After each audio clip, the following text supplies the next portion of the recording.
কালি 15 আগষ্ট হয়, চবে যাতে স্পিচ তৈয়াৰ কৰি লৈ আহা। চবকে মাতিম ষ্টেজত, চবে আহিব লাগিব। আৰু যোনে স্পিচ তৈয়াৰ কৰি লৈ নাহা তাক লাঠিৰে কোবাই কোবাই ছাল ছিঙি দিম।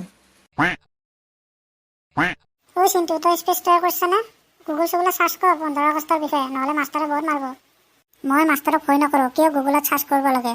মোৰ অন্তৰত যি আহে তাকে ক'ম। দেশভক্তি মুখত নহয়, অন্তৰত থাকিব লাগে। মই কাৰো গোলাম নহয়, যোনে যি কয় তাকে কৰিম। এতিয়া আমি চিন্তুক মাতিম ষ্টেজত 15 আগষ্টৰ স্পিচ দিবৰ কাৰণে। চিন্তু, ষ্টেজত আহ। ছাৰ, এয়া কি ক্লাছৰুম নেকি? মোক যে স্পিচ দিবৰ কাৰণে মাতিছে। ক্লাছৰুম নহ'লে কি হ'ল? 15 আগষ্ট হয় ন, স্পিচ তৈয়াৰ কৰি লৈ আহিব দিছোঁ নহয়। কিমানবাৰ কৈছোঁ তোক যে 15 আগষ্টৰ দিনা স্পিচ তৈয়াৰ কৰি লৈ আহিবি। এতিয়া আহ, স্পিচ দে আহি ষ্টেজত। আৰে ছাৰ, মই স্পিচ তৈয়াৰ কৰি লৈ অহা নাই, দিম কেনেকৈ? মই এইবিলাক নাজানো কি স্পিচ দিবৰ কাৰণে। কি তই নাজানা স্পিচ দিবৰ কাৰণে? ঠিক আছে, পিছে তই এতিয়া চবৰে আগত ক মই গাধা হয়, 10 বাৰ ক। আৰে ছাৰ, চবে চাই আছে, চবে হাঁহিব। আৰে যেতিয়া চবে হাঁহিব তেতিয়াহে তোৰ গাত লাগিব, যাতে নেক্সট টাইম এনেকুৱা ভুল নকৰা। দে এতিয়া ক। চবে ভালদৰে শুনক, মোৰ ছাৰ গাধৱ হয়, মোৰ ছাৰ গাধৱ হয়। তোৰ ইমান হিম্মত, তই মোক গাধা কৈছা?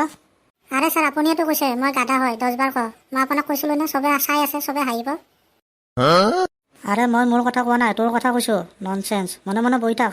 স্পিচটো দিব নোৱাৰে, খালি ফাল্টু কৰিব আছা। কি ফাল্টু কৰিলোঁ হা? কি ফাল্টু কৰিলোঁ?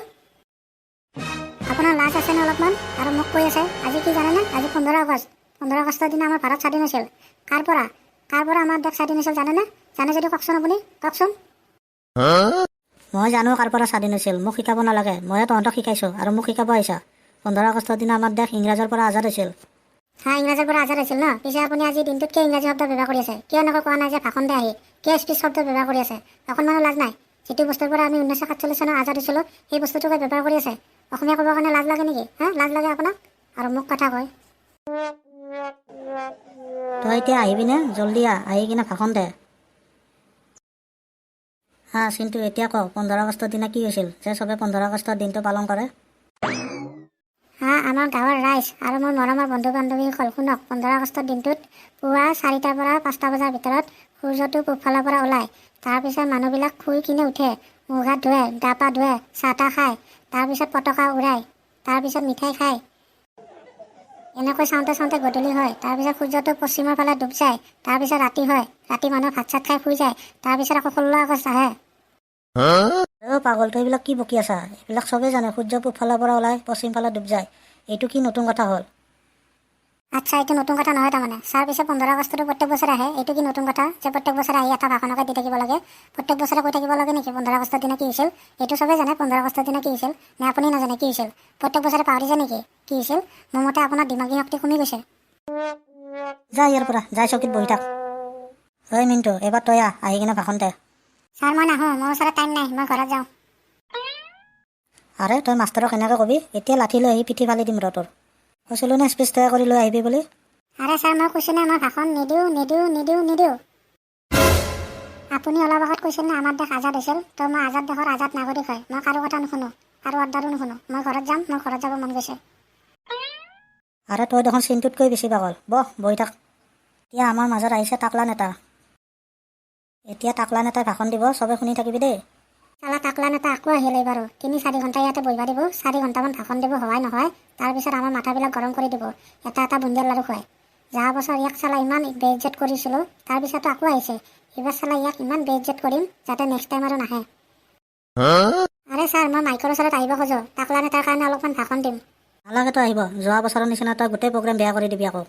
হয় ছাৰ, আজি মই টাকলা নেতাৰ কাৰণে ভাল বঢ়িয়া ভাষণ দিম। টাকলা নেতা খুজ হৈ যাব, খুজ হৈ আপোনাক পুৰস্কাৰ দি দিব। আৰে চালা, ই আকৌ আহিছে এইবাৰো। যোৱা বছৰ মোক ই বহুত বেইজ্জত কৰিছিল। এইবাৰ যদি মোক বেইজ্জত কৰে নহয়, কাকো সোধাই নৰো কিন্তু।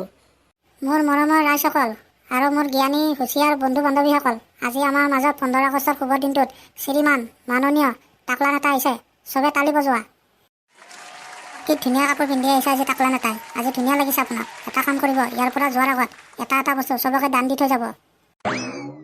হা হ'ব দে, চবকে দান দি যাম দে, এটা কুৰ্তা। বাহ, মোক ই আজি বহুত ভাল ব্যৱহাৰ কৰি আছে দেখোন। মোক আজি ইমান তাৰিফ কৰি আছে যে। আৰে নেতাজী, বেছি সুখী হ'ব দৰকাৰ নাই। ই কেতিয়া কি কৰি দিব একো গমেই নাপাব। আমাৰ এই টাকলা নেতা বহুত মহান নেতা হয়, বহুত মহান। ইমান মহান যে ইয়াৰ মহানতা ক'ব গ'লে চবৰে চকুৰ পানী ওলাই যাব। আমাৰ টাকলা নেতাই আমাৰ গাঁৱৰ কাৰণে যি কৰিছে নহয়, নিজৰ বাপকো নকৰে ইমান। আমাৰ গাঁৱৰ কাৰণে বহুত কাম কৰিছে, বহুত দিছে। আৰে চিন্তু কি দিছে? ই খালি দুখৰ বাহিৰে কি দিছে? আৰু তই কৈ আছা ই মহান মহান? ই মহান নহয়, ই গাধৰ সমান হয়। আৰে ঐ মনে মনে থাক, নহ'লে তাতে আহি তোৰ হাত দি ভাঙি দিম। ই যি কৈ আছে একদম সঁচা কথা কৈ আছে। আপোনালোকে বিশ্বাস নকৰিব, আমাৰ গাঁৱত যেতিয়া বানপানী হৈছিল আমাৰ কিমান লোকচান হৈছিল, লাখ কৰোৰ লোকচান হৈছিল। টাকলা নেতা সেই লোকচানবিলাক এতিয়া নিজে দিব, নিজৰ বেংক একাউণ্টৰ পৰা। তাকো ভাবিছা, নিজৰ একাউণ্টৰ পৰা দিব। কিমান মহান হয় আমাৰ নেতা। 3 কৰোৰ টকা এতিয়া ডনেট কৰিব আপোনালোকৰ ওচৰতে, চাই থাকক। আৰু চবেই শুনি লয়, ইয়াত যিমান হুঁচিয়াৰ ছাত্ৰ ছাত্ৰী আছে চবৰে পঢ়াৰ খৰচা আমাৰ নেতা দিব, চবকে স্কলাৰশ্বিপ দিব, তাকো নিজৰ পকেটৰ পৰা। ভাবিছা? আৰু এটা কথা, মই টাকলা নেতাক ইমান বেয়া ব্যৱহাৰ কৰিছিলোঁ, কিন্তু মোক টাকলা নেতা ইমান ভাল পায়, ইমান ভাল পায়। মোক কয় মই বহুত হুঁচিয়াৰ ছাত্ৰ হয়, মই বহুত আগুৱাই যাম, মই দেশৰ ভৱিষ্যত হয়। মোক চাইণ্টিষ্ট পঢ়িবৰ কাৰণে 8 কৰোৰ টকা চেক দিব। 8 কৰোৰ টকা। চাওক আমাৰ নেতা কিমান মহান নেতা হয়। আৰে ইয়াক মই কেতিয়া 8 কৰোৰ টকা চেক দিম বুলি ক'লোঁ? আৰে ই মোৰ পৰা 8 কৰোৰ টকা লৈ গ'ল মহান মহানকৈ। আৰে ঐ তোক মই কেতিয়া এইবিলাক কথা ক'লোঁ ৰে? তই ইয়াতকৈ আচ্ছা তই মোক বেজ্জত কৰাই ভাল আছিল, সেইটোৱে ঠিক আছিল। মোক ইমান সন্মান নালাগে। কি? আৰু শুনক শুনক শুনক, চবে শুনক, আমাৰ গাঁৱৰ ৰাইজে চবে শুনক। টাকলা নেতা কি কৈছে? 8 কৰোৰ নহয় 80 কৰোৰ টকা চেক দিব বোলে।